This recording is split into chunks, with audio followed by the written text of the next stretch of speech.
എങ്ങനെയാണ് ദേവാലയ കൂദാശ ചെയ്യുന്നത്? ദേവാലയം കൂദാശ ചെയ്യുന്നതിലെ പ്രധാന കാർമ്മികൻ മെത്രാന്. പിതാവായ ദൈവത്തിന് വലിയ സ്തുതിഗീതികളോടെ ആരംഭിക്കുന്ന ദേവാലയ കൂദാശ കർമ്മത്തിൻ്റെ ആദ്യ ഭാഗത്ത് ബലിപീഠത്തിലും ദേവാലയത്തിൻ്റെ 4 ഭിത്തികളിലും സ്ഥാപിച്ചിരിക്കുന്ന കുരിശുകളിൽ പനിനീര് തളിക്കുകയും ധൂപിക്കുകയും ചെയ്യുന്നു. അതിനെ തുടർന്ന് വലിയ സ്തുതിഗീതികളോടെ വചന ശുശ്രൂഷയാണ്.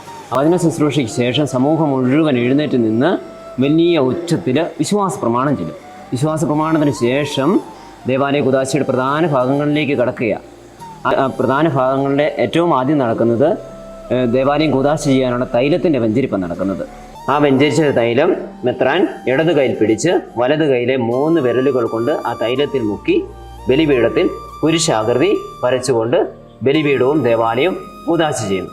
അതിനെ തുടർന്ന് പരിശുദ്ധ റൂഹായുടെ നാമം ഉച്ചരിച്ചുകൊണ്ട് 3 വിരലുകൾ കൊണ്ട് ബലിപീഠം മുഴുവൻ തൈലം പൂശുന്നു. അതേ രീതിയിൽ തന്നെ ദേവാലയത്തിൽ സ്ഥാപിച്ചിരിക്കുന്ന 4 കുരിശുകളിലും ബേസ് ഗസകളിലും തൈലം പൂശി കൂദാശ ചെയ്യുന്നു. മാമോദീസ തൊട്ടിയും ബേമയും തൈലം പൂശാതെ റൂസ്മ ചെയ്ത് കൂദാശ ചെയ്യുന്നു. ഇത്രയുമാണ് പ്രധാന ഭാഗങ്ങൾ. അതിനുശേഷം നടക്കുന്ന പ്രധാന കർമ്മം എന്ന് പറയുന്നത് വചന പ്രതിഷ്ഠയാണ്.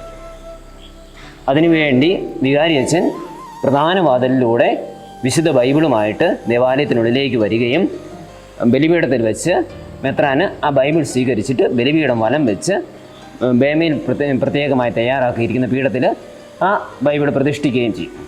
അതിനുശേഷം കാർമ്മികൻ, അതായത് മെത്രാന്, താഴെ ജനങ്ങളുടെ ഇടയിലേക്ക് ഇറങ്ങി പ്രധാന വാതിലിലൂടെ പുറത്തിറങ്ങി ദേവാലയം ചുറ്റി ദേവാലയത്തിലെ ഭിത്തികളിലും ദേവാലയ പരിസരത്തും മുഴുവൻ പനിനീർ തെളിക്കും.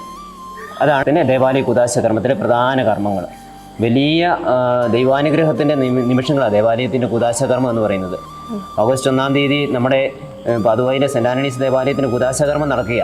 വളരെ ഭക്തിപൂർവ്വം വളരെ ദൈവാനുഗ്രഹപ്രദമായ നിമിഷങ്ങളാണ് നടക്കുന്നത്. അപ്പം നമുക്ക് ആ ദേവാലയ കൂദാശയിൽ പങ്കെടുത്ത് പ്രാർത്ഥിക്കുവാനുള്ള അവസരം കൂടെ കിട്ടുന്നു.